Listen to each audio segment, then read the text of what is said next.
క్రీస్తునందున్న ప్రియులకు ప్రేమతో వందనాలు తెలియజేయుచున్నాను. ఆగస్టు నెల 1వ తేదీ 2024.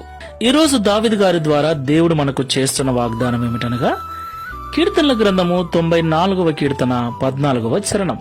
యెహోవా తన ప్రజలను ఎడబాయువాడు కాడు, తన స్వాస్థ్యమును విడనాడువాడు కాడు. ఆమేన్. నా ప్రియమైన సహోదరి సహోదరులారా, స్వాస్థ్యము అనగా వారసత్వము అని అర్థం. ఈ లోకాన్నంతటినీ దేవుడే తయారు చేసినప్పటికీ దేవుని పోలికలో, దేవుని స్వరూపమందు, దేవుని స్వహస్తాలతో చేయబడిన మనమంటేనే దేవునికి చాలా ఇష్టం. అయితే ఈ లోకంలో జీవిస్తున్న మనము ఆయా సందర్భాలలో మనకు వచ్చిన కష్టాన్ని బట్టి, శ్రమను బట్టి, నిందలను బట్టి, అవమానాలను బట్టి, జరుగుతున్న విపరీతమైన సంఘటనలను బట్టి దేవుడు నన్ను విడిచిపెట్టాడేమోనని పొరపాటుగా అనుకుంటూ ఉంటాం. ప్రియులారా, దేవుడు వాగ్దానం చేస్తే ఖచ్చితంగా ఆ వాగ్దానాన్ని నెరవేర్చుకుంటాడు. ఆయన తన స్వాస్థ్యమును ఎన్నటికీ ఎడబాయువాడు కాడు, తన ప్రజలను ఎన్నటికీ కూడా విడిచిపెట్టేవాడు కాదు. లోకమంతా మనల్ని విడిచిపెడుతుంది. రక్త సంబంధికులు, బంధువులు ఒకానొక సందర్భంలో అందరూ విడిచిపోతారు. కానీ దేవుడు మాత్రం ఎన్నటికీ విడిచిపెట్టాడు. నీతోనే, నాతోనే ఉంటాడు.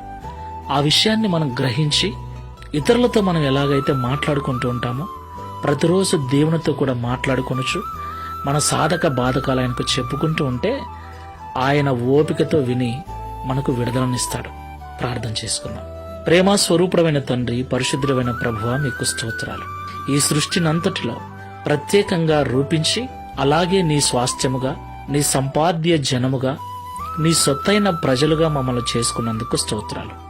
అవునయ్యా, మేమంటే అంత ప్రేమ గనుకనే మేము నశించి నరకానికి పోకుండా ఉండుట కొరకు, మా కొరకు పరలోకాన్ని విడిచి భూలోకానికి వచ్చి మా కొరకు రక్తం కార్చి ప్రాణం పెట్టిన ప్రేమమూర్తివి నీవు.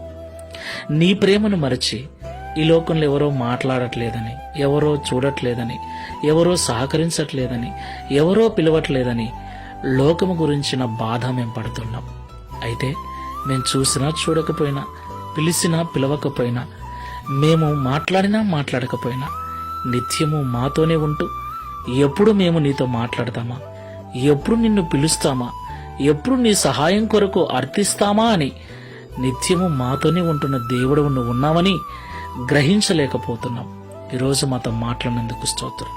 లోకమంతా విడిచిన మీరు మమ్మల్ని విడవరని మాట్లాడినందుకు స్తోత్రం. ఈ ప్రార్థనలో ఏకీవిస్తున్న మేమందరం కూడా ఈ విషయాన్ని గుర్తుంచుకొని ఈ లోకంలో జీవించినంత కాలం ఎన్నటికీ విడువని, ఎడబాయని దేవుడు నిత్యము మాతోనే ఉన్నాడన్న ధైర్యముతో, విశ్వాసముతో ప్రార్థనాపూర్వకంగా ఈ లోకంలో బ్రతుకుటకు సహాయం చేయమని, గడిచిన మాసమంతా కాపాడిన మీరు ఈ మాసమంతా కూడా నీ కృపను తోడుగా ఉంచి నడిపించమని, తద్వారా ఈ దిన వాగ్దానమును మా అందరి జీవితంలో నెరవేర్చి నీ నామమును మహిమపరచుకోమని యేసు నామములో ప్రార్థిస్తున్నాము తండ్రి. ఆమేన్. Praise the lord. God bless you.